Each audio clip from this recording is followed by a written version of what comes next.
All right, so you see the title of the video. What type of vehicle should I put on Turo? That's a key question that everybody asks, and it's very imperative that you get the right type of car so that you don't lose money and just have a car that you think or thought was going to be a hit and everybody's going to book and it's dead.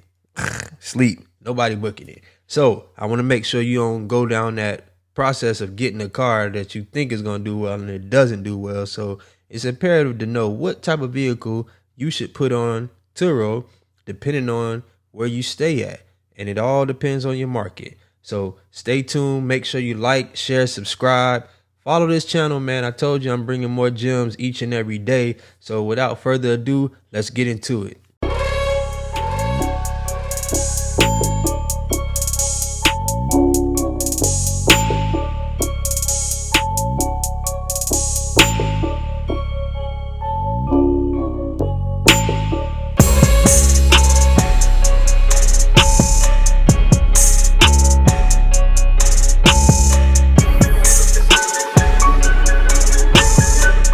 So what type of car should you have on Turo? Now, this is one of the most asked questions that I get when it comes to hosting on Turo, because the type of car does matter and it will help you with the overall performance as a host on Turo.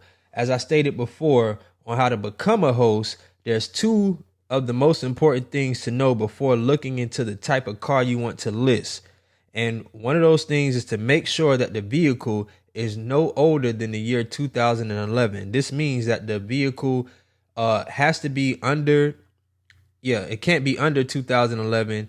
And if it is, then it cannot be listed. The vehicle must be a 2011 or better. Also, the vehicle must have under 130,000 miles to list it. The vehicle can be on Turo's platform and go well over 130,000 miles, but you can't list it on the platform if it's over 130,000 miles or more. Here's an example. Let's say you have a car that's 120,000 miles, that's a 2011 or better, then you can list it. But if you have a vehicle that's a 2011 or better and it has 140,000 miles on it, then you can't list that car on Turo. It can't be listed. Now, the type of car to list really depends on the market where you live. Let's say if you stay in a busy city like LA, Atlanta, Miami, Houston, one of those cities like that where people are always coming in, well, then luxury style vehicles like BMWs, Mercedes, Porsches, so on and so forth would work well in those markets, being that you have a high traffic of tourists that come in town and want to drive something of luxury. So if you're in a city that does not have a high traffic of tourists and most of your bookings will come from locals who are renting to go out of town, then you'll want to start out with some nice economy vehicles, from sporty vehicles to mid full-size sedans and trucks. Now, keep in mind that individuals who live in cities that don't have high tourist attraction are not trying to pay high prices for luxury vehicles just so they can travel out of town. They typically want standard vehicles that have good prices for booking solely for out-of-town travel purposes. Now, the type of economy vehicles that do very well on Turo are Dodge Chargers, Challengers, Camaros, Nissan Altimas, Chevy Impalas, my favorite, the Kia Soul, Kia Optimas, Jeeps, SUVs, and vans. The economy cars can produce enough income to help you purchase a luxury vehicle so that you can have a versatile fleet on Turo. So from my experience, it's best to start out with a nice economy car versus starting out with a high-end luxury vehicle, being that the price is so much on those vehicles and it takes a long time to make your return back. So when purchasing a vehicle to list on Turo, you want to factor in that amount of that car and insurance, plus the amount of time it would take you to make the money back before you start to see a full profit. So for example, if you get a vehicle that's $30,000, you don't see full profit until you have made back $30,000, the price of the vehicle. Now you can still see profit, but not in full.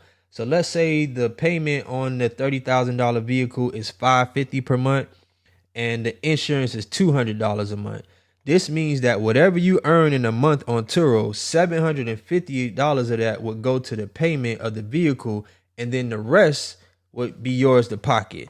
Now, let's say if you owned the car, you had no car payment on it, you would receive full profit without having to pay a portion of the car note. Your out-of-pocket expense would only be the car insurance. So overall, price of vehicle matters. Got to make sure you pick the right price on the vehicle, because you want to be able to make your money back as quick as possible so you can start to see full profits. That way you're fully in the green. So this is how you don't pick the wrong car. Make sure you get one that you can make the money back as quick as possible so you're fully in the green. Now, I hope you got some valuable information from this video on what type of car to get and what type of car to put on Turo. Or I hope that I just pointed you in the right direction and answered some questions that you probably just didn't have the answer to. If I did, or if I didn't, just leave some comments. Let me know, or ask me any questions. I'll make sure I reply back to you. I just want to make sure that you guys are doing it the right way, that you don't make any mistakes that I made in the beginning. So, you can get past that hump and just start making money out the gate. So make sure you like, share, subscribe.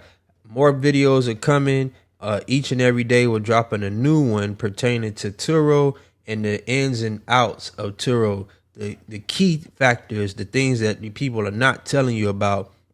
Well, I'm here to tell you about, so I can help you on your journey as in your rental car business, because that's what it is. You're in the rental car industry now, or you're about to be in the rental car industry. So you gotta learn how to stunt with the big dogs. That's what we want to do, stunt with the big dogs. Okay. So on that note, man, I appreciate you guys watching. Make sure you like, share, subscribe, leave some comments, tell some other people about it, and I'll be back to spread some more info with another video.